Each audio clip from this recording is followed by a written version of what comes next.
ছেড়ে দিব বলেও আমরা অনেক কিছু ছাড়তে পারি না। তার মধ্যে অন্যতম হলো কিছু মানুষের প্রতি মায়া। হ্যালো গাইস, আসসালামু আলাইকুম। আমি আপনাদের তনু আপু অনেকদিন পর একটা ছোট্ট একটা ব্লগ ভিডিও নিয়ে চলে আসলাম। তো সবাই কেমন আছেন অবশ্যই কমেন্টে জানাবেন। আপনাদের সাথে আজকে আমি ফ্রাইড রাইসের রেসিপিটা শেয়ার করব আর তার সাথে কিছু গল্প করব।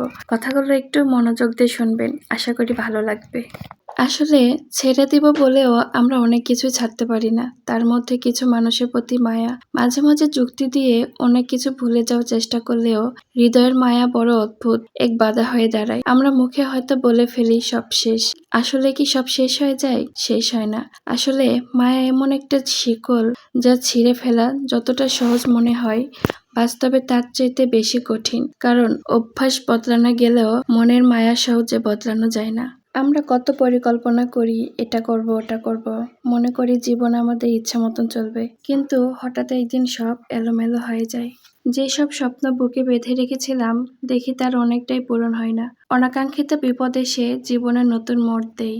মায়া হলো কলঙ্কের মতন, লেগে গেলে মোছা যায় না, বদদোয়া দিতে হয় না, তবে রুহ হায় একটা কথা আছে, সবকিছু কি ক্ষমা হয়? এই যে হুটহাট চোখে পানি আসে, হঠাৎ দীর্ঘশ্বাস বের হয়, দম বন্ধ লাগে, এসব পরে কি ক্ষমা হয়? আমি কাউকে বদদোয়া দেই না, তবে সবাইকে ক্ষমাও করতে পারি না। শুধু আল্লাহর উপর ছেড়ে দেই। আল্লাহ ন্যায় বিচারক, আল্লাহ যা করবে ভালোর জন্যই করবে। শুধু একটা কথাই বলতে চাই, মানুষকে কখনো অবহেলা করতে নেই, কখনো তাদের মনে কষ্ট দিয়ে কোনো কথা বলতে নেই, যাতে সে জায়নামাজে দাঁড়িয়ে তার কথা মনে করে সে কান্না করে। কখনো কারো কান্নার কারণ হয়ে দাঁড়াবেন না। কে বলতে পারে কার জীবনে কখন নতুন মোড় নেই?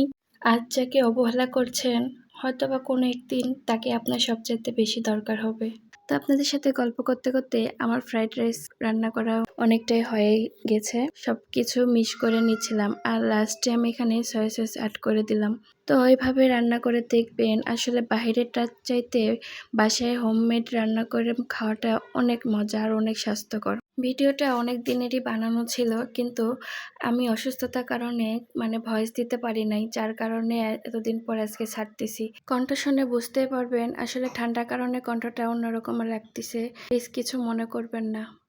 তো আমি লাস্ট টাইমে এখানে ডিম ভাজাটা অ্যাড করে দিলাম। তো দেখতে পাচ্ছেন অনেকটা ঝরঝরে হয়েছে আর অনেক মজাও হয়েছিল কিন্তু খেতে। তো আপনারা নিশ্চয়ই একবার ট্রাই করবেন।